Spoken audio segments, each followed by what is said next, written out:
Biography છે Allan Musk સાહેબની, page number 10 પહોંચીએ છીએ. તો આપણે જોવાનું છે શું છે, સમજો બેટા, કે અસલી સાહસોમાં જોખમ હોય છે અને જોખમમાંથી તેમને જોશ આવતો હતો.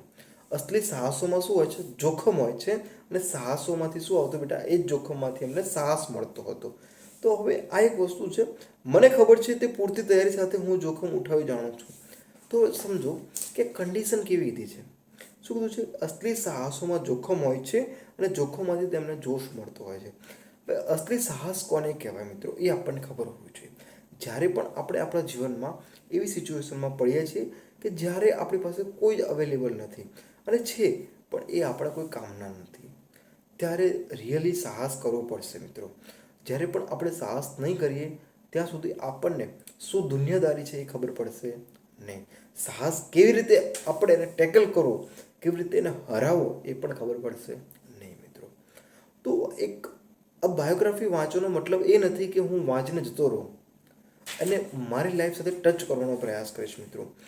તો હવે મારા જીવનનું જોખમ જોવા જાઉં તો જ્યારે મેં જોબ છોડી અને ઘણા બધા જગ્યાએ હું ઉદાહરણ આપતો હોઉં છું, પરંતુ ત્યારે ખબર પડે છે કે જોખમ લેવું જોઈએ, રિસ્ક લેવું જોઈએ. અને રિસ્ક નહીં લઈએ તો આપણને લાઈફ ટાઈમ એ જોખમ માટે આપણને રિગ્રેટ ફીલ થશે કે શા માટે મેં એ ટાઈમે એવું ડિસિઝન ના લીધું. તો હવે આગળ સમજો કે સાહસો માટે જોખમ લેવાનું છે અને જોખમ લઈશું તો જ આપણે સાહસિક કહીશું મિત્રો. પરંતુ એવું ગાંડું જોખમ પણ ના લેવાય.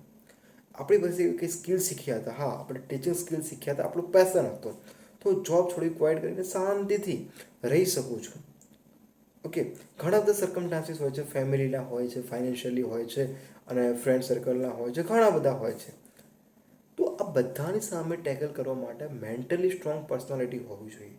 અને એ સાહસ માટે હું પોતે પણ બેટા જીમ જવાનો પ્રયાસ કરું છું. અને જીમ જવાથી મારે મેન્ટલી સ્ટ્રોંગનેસ વધે છે. મારે કોઈની પર ડિપેન્ડિંગ નથી રહેવું પડતું. મારા થોટ્સ ઉપર હું કામ કરીને એઝ વેલ એને એમ્પ્લિફિકેશન કરું છું અને પ્યોરિફાઈ કરીને એને વસ્તુને હું સારામાં સારી રીતે આ ચેનલ દ્વારા હું તમને સર્વ કરવાનો પ્રયાસ કરું છું મિત્રો. તો અહીંયા આગળ આજે આટલું રાખીએ મિત્રો, મળીએ નેક્સ્ટમાં.